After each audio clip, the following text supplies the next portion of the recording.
Saat seorang pria berpakaian lusuh melamar Polwan, cantik di depan umum, semua orang tertawa. Mereka pikir dia gila. Tak ada yang tahu bahwa di balik bajunya yang kumal, tersembunyi sebuah rahasia besar yang akan membuat semua terdiam. Dia bukan orang biasa, tapi dia memilih hidup sebagai gembel. Karena hanya dengan cara itu, dia bisa tahu siapa yang tulus dan siapa yang hanya menilai dari penampilan. Dan hari itu, semuanya berubah total, termasuk nasib sang polwan. Sebelum lanjut ke kisah mengejutkan ini, pastikan kamu sudah klik tombol subscribe dan aktifkan loncengnya. Karena cerita-cerita penuh hikmah dan inspirasi seperti ini hanya ada di sini, dan kamu nggak mau ketinggalan kisah hebat berikutnya. Jika kamu percaya bahwa cinta sejati tidak melihat harta atau status, tapi ketulusan hati, yuk lanjut. Karena apa yang terjadi setelah lamaran itu sungguh tidak terduga. Namanya Dika. Ia dikenal sebagai pemulung yang tiap hari lewat membawa gerobak kecil berisi barang bekas. Rambutnya kusut, bajunya compang-camping, tapi langkahnya selalu melambat tiap melewati satu tempat. Kantor polisi kecil di ujung gang. Di sana ada Wulan, seorang polwan muda yang sering terlihat tegas, tapi tetap ramah. Setiap kali Dika melihatnya keluar dari gerbang, hatinya berdebar. Dia tak tahu kenapa, tapi wajah Wulan selalu berhasil membuatnya merasa hangat. Dika sadar, dunia mereka sangat berbeda. Ia hanyalah orang yang dicemooh warga, sedangkan Wulan adalah sosok yang dihormati. Tapi perasaan tidak bisa dicegah. Diam-diam, Dika mulai menyimpan harapan, meski tahu itu nyaris mustahil. Pernah suatu hari gerobaknya menghalangi pintu masuk kantor polisi. Wulan menegurnya. "Tolong dipinggirkan ya," katanya dengan suara lembut. Bagi Dika, kalimat singkat itu sudah lebih dari cukup untuk membuat hatinya berbunga-bunga. Sejak hari itu, Dika mulai rutin meletakkan bunga liar di pagar kantor polisi setiap pagi. Bunga kecil hasil petikan dari pinggir jalan. Ia tak pernah tahu apakah Wulan memperhatikannya, tapi ia berharap. Diam-diam gadis itu sadar.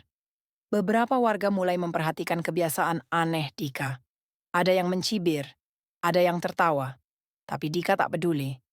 Baginya, itu satu-satunya cara mengekspresikan rasa hormat dan cintanya, meski dari balik baju lusuh dan gerobak reot.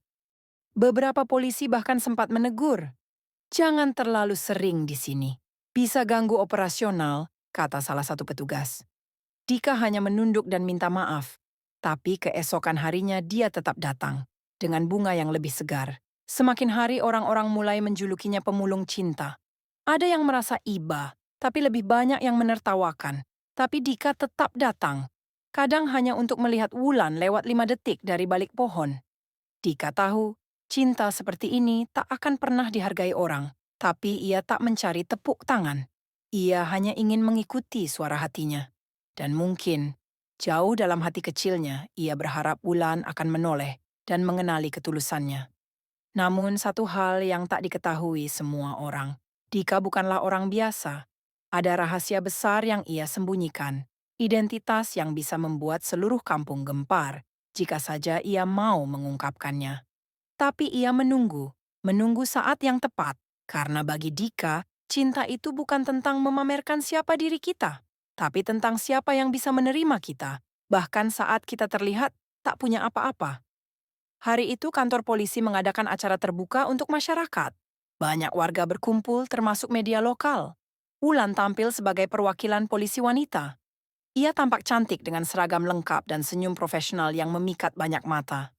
Di tengah keramaian, Dika datang dengan pakaian terbaik yang ia punya. Masih terlihat lusuh, tapi ia sempat menyisir rambut dan membawa sekuntum mawar merah. Hatinya berdebar. Hari ini, ia ingin menyampaikan sesuatu yang lama ia pendam. Saat Wulan berbicara di atas panggung kecil, Dika maju perlahan. Semua mata tertuju padanya. Beberapa mulai tertawa pelan, mengira dia akan minta sumbangan. Tapi tiba-tiba, Dika berdiri di depan panggung dan mengangkat tangan. "Maaf, Bu Wulan. Saya ingin bicara sebentar," katanya suara bergetar. Suasana hening. Semua menatap heran. "Saya tahu ini gila. Tapi saya sungguh ingin melamar ibu hari ini. Saya serius, ucap Dika, menyerahkan mawar itu. Tawa langsung pecah. Beberapa polisi tertawa terbahak. Warga ikut merekam dengan ponsel mereka. Gila nih orang, kata seseorang. Gembel lamar polwan? Mimpi siang bolong, celetuk lainnya. Dika tetap berdiri, mematung di tempat. Wulan tampak syok dan malu. Ia melihat ke kiri dan kanan, berharap ini hanya lelucon. Tapi saat melihat mata Dika yang tulus, ia justru merasa marah. Entah pada Dika atau pada rasa tidak nyamannya sendiri di depan umum. Saya minta Anda jangan pernah datang ke sini lagi, ucap Wulan tajam. Suaranya terdengar jelas ke seluruh kerumunan. Dika hanya tersenyum kaku, menunduk perlahan, lalu berbalik pergi.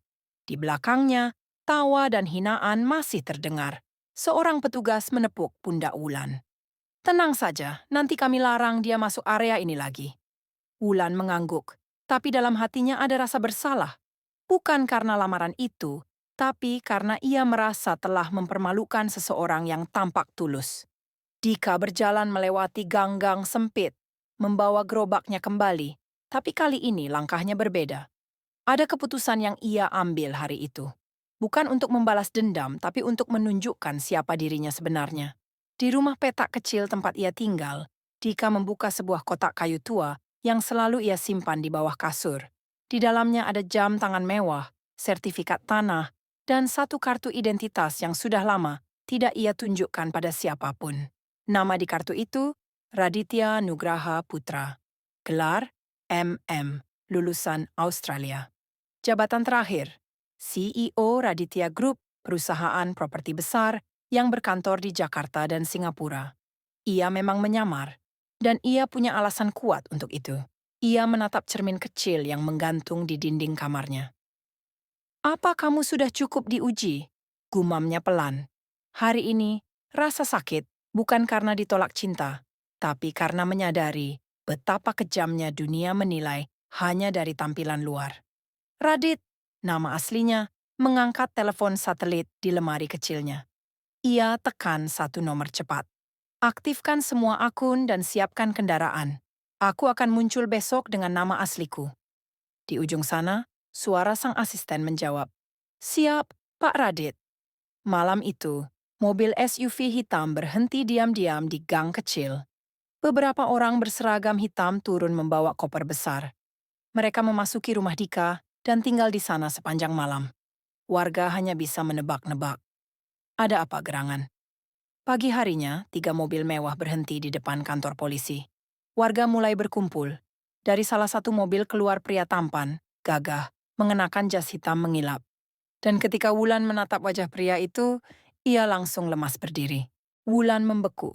Ia mengenali wajah itu meski kini bersih, rapi, dan penuh wibawa. Itu Dika. Tapi kenapa dia bisa keluar dari mobil mewah, dikawal orang-orang elit? Apakah ini lelucon lagi? Atau justru kenyataan yang ia lewatkan? Kapolsek menyambut Radit dengan hangat. "Selamat datang kembali, Pak Raditya. Terima kasih sudah bersedia hadir dalam program pembangunan kami." Semua polisi tampak kaku. Mereka tak tahu bahwa pria yang kemarin mereka usir adalah sponsor utama acara. Warga mulai bisik-bisik. "Itu kan gembel kemarin?" "Nggak mungkin. Masa iya?" Tapi mobil-mobil mahal, dan para pengawal berseragam menjawab semuanya. Di wajah Radit, tak ada senyum angkuh. Ia tetap kalem, tapi tatapannya tajam. Radit masuk ke aula kantor polisi, lalu duduk di barisan depan. Wulan hanya berdiri terpaku di belakang, tak sanggup berkata apa-apa. Semalam dia mempermalukan orang ini, orang yang kini disambut layaknya tamu kehormatan. Selesai acara, Kapolsek memperkenalkan Radit kepada semua petugas. Beliau ini adalah pemilik dari proyek perumahan yang akan dibangun di belakang kantor. Semua fasilitas kantor baru nanti sumbangan dari beliau. Semua terdiam. Radit melangkah pelan ke arah Wulan. Langkahnya tenang, tapi menusuk. Ia berhenti tepat di depan Wulan, menatap lurus ke matanya. "Maaf, apakah saya masih tidak pantas bicara denganmu?" Ucapnya datar, tapi mengandung luka yang dalam. Wulan tercekat. Ia menunduk. Kamu? Kamu Dika, kan? Tanyanya pelan. Radit mengangguk. Aku memang Dika. Tapi juga Raditya. Dua nama, satu hati. Tapi sepertinya kamu hanya mengenal bajuku, bukan isi kepalaku. Seorang polisi yang kemarin menertawakan Dika ikut campur. Pak, kami minta maaf soal kemarin. Kami tidak tahu. Radit menoleh. Kalian tidak salah menertawakan gembel. Kalian salah karena tak pernah berniat mengenal siapa dia sebenarnya. Satu persatu orang mulai tertunduk.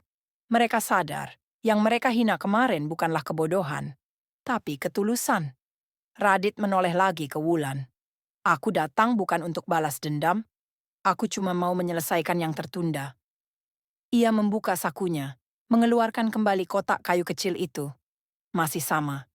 Tapi kali ini, ia bukan lagi gembel. Ia adalah pria terhormat yang siap menyampaikan sesuatu dari hatinya, bukan dari dompetnya. Saat aku menyatakan niatku kemarin, aku sudah siap ditolak. Tapi yang menyakitkan bukan penolakanmu, Wulan, tapi tawa orang-orang yang ikut menyakiti tanpa tahu maksudku. Suara Radit tak tinggi, tapi setiap katanya menghantam hati. Wulan mulai menangis. Ia benar-benar menyesal. Aku hanya kaget. Aku nggak tahu harus bagaimana. Semua terjadi begitu cepat. Suaranya lirih, penuh emosi. Ia berusaha menghapus air mata dengan tangan gemetar. Tak perlu menangis, aku sudah maafkan semuanya, ucap Radit lembut. Tapi, aku ingin tanya satu hal. Kalau kemarin aku bukan orang susah, apa kamu tetap akan menolakku? Pertanyaan itu membuat Wulan semakin hancur. Aku nggak tahu, Radit, jawab Wulan jujur.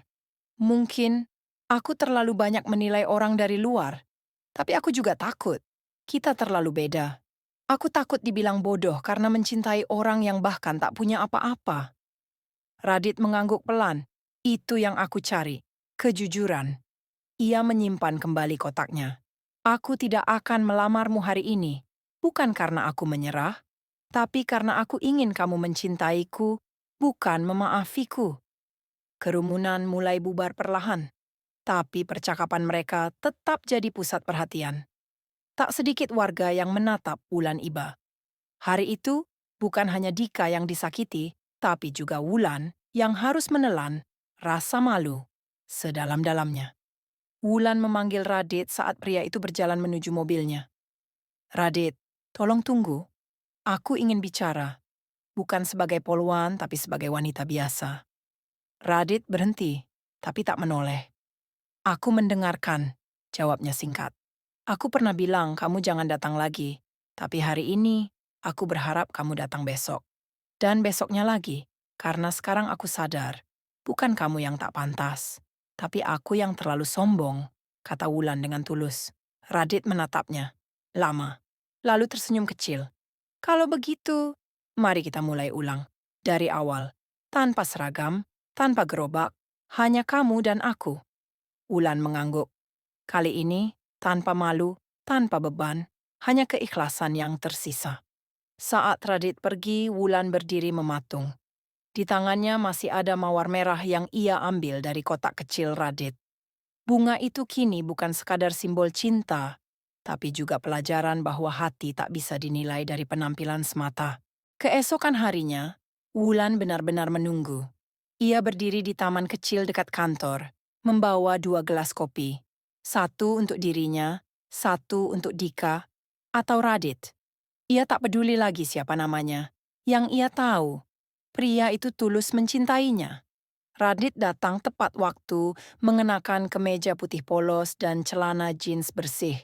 Bukan jas mahal, bukan baju gembel, tapi dirinya yang sesungguhnya, sederhana, hangat, dan penuh wibawa. Wulan tersenyum. Kopi pahit ya, sapanya pelan. Radit mengangguk dan duduk di sampingnya. Terima kasih, sudah tetap di sini. Tak ada kata-kata berlebihan, tapi suasana terasa damai.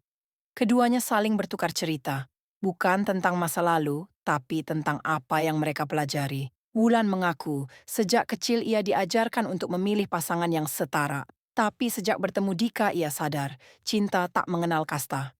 Kamu mengajarkan aku untuk membuka mata dan membuka hati, ucap Wulan dengan lirih. Beberapa hari kemudian, kabar kedekatan mereka mulai tersebar. Ada yang mencibir, ada yang mendukung. Tapi Wulan sudah tak peduli. Ia tahu siapa yang ia pilih. Dan ia siap menerima konsekuensi dari keyakinannya sendiri. Radit tak langsung melamar lagi. Ia ingin hubungan ini tumbuh alami. Ia ingin Wulan mengenalnya lebih dalam, bukan karena uang, tapi karena karakternya. Mereka sering bertemu diam-diam, jauh dari sorotan. Cinta mereka tumbuh perlahan. Suatu sore, Wulan mengantar Radit mengunjungi panti asuhan. Di sana, anak-anak memeluk Radit dengan penuh kasih. Om Radit selalu kirim susu dan buku buat kami, kata salah satu anak. Wulan terharu. Pria ini ternyata berhati luar biasa. 58. Bukan hanya kaya, Radit juga dermawan. Dan selama ini, ia menyembunyikan semuanya dari dunia. Aku hanya ingin memberi tanpa pamer, ujarnya. Wulan menggenggam tangannya. Aku bangga padamu, ucapnya. Tak lama, air matanya menetes pelan. 6 bulan berlalu. Wulan kini sudah pindah tugas ke kota yang sama dengan kantor pusat Radit. Mereka tinggal tidak jauh dan sering berbagi waktu tanpa tekanan sosial. Hubungan mereka semakin dalam, semakin matang, semakin jujur. Suatu malam, Radit mengajak Wulan makan malam di tempat sederhana, warung bakso di pinggir jalan. Tapi, di balik kesederhanaan itu, ada kejutan yang luar biasa. Di bawah mangkuk bakso, tersembunyi kotak kecil berisi cincin berlian. Wulan terkejut. Matanya berkaca-kaca. Radit tersenyum. Sekarang, aku datang bukan sebagai gembel, tapi juga bukan sebagai CEO. Aku datang sebagai lelaki yang ingin hidup bersama wanita yang membuatku percaya pada cinta sejati. Semua pengunjung warung ikut menyaksikan. Seorang ibu-ibu berseru, "Terima aja, Ma!" Mereka tertawa. Wulan mengangguk, lalu memeluk Radit erat. Pelukan yang tak butuh kata-kata, hanya detak jantung yang saling percaya dan menyatu. Pernikahan mereka digelar secara terbuka dan sederhana di lapangan kampung. Tak ada pesta mewah, tak ada kemewahan berlebihan. Tapi semua orang datang. Bahkan mereka yang dulu menertawakan Dika kini hadir sambil membawa bunga. Kapolsek memberikan sambutan. Ini pelajaran berharga bagi kita. Jangan nilai orang dari bajunya, karena bisa jadi yang kita hina justru jauh lebih mulia dari kita. Wulan dan Radit meneteskan air mata mendengar kalimat itu. Saat akad nikah selesai, suara sah menggema di lapangan. Warga bersorak, anak-anak panti menari. Semua tertawa bahagia. Tak ada dendam. Hanya cinta yang mengalir, menembus batas masa lalu dan membuka babak baru kehidupan mereka. Media mencoba meliput, tapi Radit menolak. Cinta kami bukan untuk ditayangkan. Biarlah ini jadi milik kami saja. Wulan memeluk suaminya. Terima kasih karena pernah jadi gembel, agar aku bisa melihat siapa kamu sebenarnya. Waktu berjalan, Radit tetap rendah hati. Ia membangun rumah sederhana di dekat warga, tak mau tinggal di istana. Aku ingin anak-anakku nanti tahu bagaimana rasanya dekat dengan orang biasa, bukan terkurung di menara, katanya. Wulan berhenti dari tugas dinasnya dan memilih mendampingi Radit dalam misi-misi sosial. Mereka membangun panti, sekolah gratis, dan klinik murah untuk masyarakat. Cinta mereka kini tak hanya untuk diri sendiri, tapi untuk banyak orang. Suatu hari, seorang anak kecil bertanya, "Om, dulu Om beneran gembel ya?" Radit tertawa. "Iya, dan itu masa paling berharga dalam hidup Om."